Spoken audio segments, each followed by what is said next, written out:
G Parameshwar ಅವರು ಕಾಂಗ್ರೆಸ್ಸಿನ ದೊಡ್ಡ ನಾಯಕರು.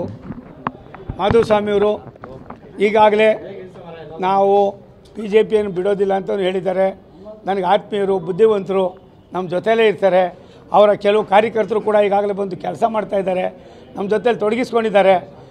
ಅದು ಯಾಕೆ ಪರಮೇಶ್ವರ್ ಅವ್ರು ಹೇಳಿದ್ರು ಅದನ್ನು ಅವ್ರಿಗೆ ಕೇಳಬೇಕು, ನನಗೆ ಗೊತ್ತಿಲ್ಲ. ಆದರೆ ಮಾಧುಸ್ವಾಮಿಯವರು BJP ಪಕ್ಷದ ಜೊತೆಲೇ ಇದ್ದಾರೆ. ಪಕ್ಷದ ಎಲ್ಲ ಕಾರ್ಯಕ್ರಮಗಳಿಗೆ ಅವರ ಎಂಟೈರು ಒಂದು ಆತ್ಮೀಯರು ಏನಿದ್ದಾರೆ ಅವ್ರ ಫಾಲೋವರ್ಸನ್ನು ಕಳಿಸಿದ್ದಾರೆ. ಅವರು ಮುಂದಿನ ದಿನಗಳಲ್ಲಿ ಬಂದು ಇದರೊಳಗೆ ತೊಡಗಿಸ್ಕೋತಾರೆ. ಈಗಾಗಲೇ ಅವರು ಚಿಕ್ಕಮಗಳೂರು ಮತ್ತು ಚಿತ್ರದುರ್ಗದಲ್ಲಿ ಓಡಾಡ್ತಾ ಇದ್ದಾರೆ BJP ಪರವಾಗಿ. ನನಗೊಬ್ಬ ಆತ್ಮೀಯರು.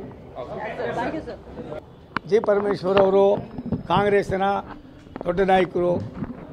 ಮಾಧುಸ್ವಾಮಿಯವರು ಈಗಾಗಲೇ ನಾವು ಬಿಜೆಪಿಯನ್ನು ಬಿಡೋದಿಲ್ಲ ಅಂತ ಹೇಳಿದ್ದಾರೆ.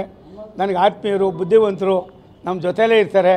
ಅವರ ಕೆಲವು ಕಾರ್ಯಕರ್ತರು ಕೂಡ ಈಗಾಗಲೇ ಬಂದು ಕೆಲಸ. ನಿಮ್ಮ ಉಬ್ಬಿದ ರಕ್ತನಾಳಗಳ ಸಮಸ್ಯೆಗೆ ಎವಿಸ್ ಆಸ್ಪತ್ರೆಯಲ್ಲಿ ಕೇವಲ 30 ನಿಮಿಷದ ಲೇಸರ್ ಚಿಕಿತ್ಸೆಯೊಂದಿಗೆ ಮುಕ್ತಿ ಹೊಂದಬಹುದು. ಹೆಚ್ಚಿನ ವಿವರಗಳಿಗಾಗಿ ಸಂಪರ್ಕಿಸಿ 8088837000. ಮಾಡ್ತಾ ಇದ್ದಾರೆ, ನಮ್ಮ ಜೊತೆಲಿ ತೊಡಗಿಸ್ಕೊಂಡಿದ್ದಾರೆ. ಅದು ಯಾಕೆ ಪರಮೇಶ್ವರ್ ಅವ್ರು ಹೇಳಿದ್ರು ಅದನ್ನು ಅವ್ರಿಗೆ ಕೇಳಬೇಕು, ನನಗೆ ಗೊತ್ತಿಲ್ಲ. ಆದರೆ ಮಾಧುಸ್ವಾಮಿಯವರು BJP ಪಕ್ಷದ ಜೊತೆಲೇ ಇದ್ದಾರೆ. ಪಕ್ಷದ ಎಲ್ಲ ಕಾರ್ಯಕ್ರಮಗಳಿಗೆ ಅವರ ಎಂಟೈರು ಒಂದು ಆತ್ಮೀಯರು ಏನಿದ್ದಾರೆ ಅವ್ರ ಫಾಲೋವರ್ಸನ್ನು ಕಳಿಸಿದ್ದಾರೆ. ಅವರು ಮುಂದಿನ ದಿನಗಳಲ್ಲಿ ಬಂದು ಇದರೊಳಗೆ ತೊಡಗಿಸ್ಕೋತಾರೆ. ಈಗಾಗಲೇ ಅವರು ಚಿಕ್ಕಮಗಳೂರು ಮತ್ತು ಚಿತ್ರದುರ್ಗದಲ್ಲಿ ಓಡಾಡ್ತಾ ಇದ್ದಾರೆ BJP ಪರವಾಗಿ. ನನಗೊಬ್ಬ ಆತ್ಮೀಯರು. ಜಿ ಪರಮೇಶ್ವರ್ ಅವರು ಕಾಂಗ್ರೆಸ್ಸಿನ ದೊಡ್ಡ ನಾಯಕರು. ಮಾಧುಸ್ವಾಮಿಯವರು ಈಗಾಗಲೇ ನಾವು BJಪಿಯನ್ನು ಬಿಡೋದಿಲ್ಲ ಅಂತ ಹೇಳಿದ್ದಾರೆ. ನನಗೆ ಆತ್ಮೀಯರು, ಬುದ್ಧಿವಂತರು, ನಮ್ಮ ಜೊತೆಲೇ ಇರ್ತಾರೆ. ಅವರ ಕೆಲವು ಕಾರ್ಯಕರ್ತರು ಕೂಡ ಈಗಾಗಲೇ ಬಂದು ಕೆಲಸ ಮಾಡ್ತಾ ಇದ್ದಾರೆ, ನಮ್ಮ ಜೊತೆಲಿ ತೊಡಗಿಸ್ಕೊಂಡಿದ್ದಾರೆ.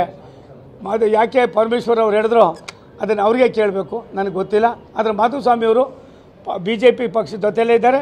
ಪಕ್ಷದ ಎಲ್ಲ ಕಾರ್ಯಕ್ರಮಗಳಿಗೆ ಅವರ ಎಂಟೈರು ಒಂದು ಆತ್ಮೀಯರು ಏನಿದ್ದಾರೆ ಅವ್ರ ಫಾಲೋವರ್ಸನ್ನು ಕಳಿಸಿದ್ದಾರೆ. ಅವರು ಮುಂದಿನ ದಿನಗಳಲ್ಲಿ ಬಂದು ಇದರೊಳಗೆ ತೊಡಗಿಸ್ಕೋತಾರೆ. ಈಗಾಗಲೇ ಅವರು ಚಿಕ್ಕಮಗಳೂರು ಮತ್ತು ಚಿತ್ರದುರ್ಗದಲ್ಲಿ ಓಡಾಡ್ತಾ ಇದ್ದಾರೆ BJP ಪರವಾಗಿ. ನನಗೊಬ್ಬ ಆತ್ಮೀಯರು.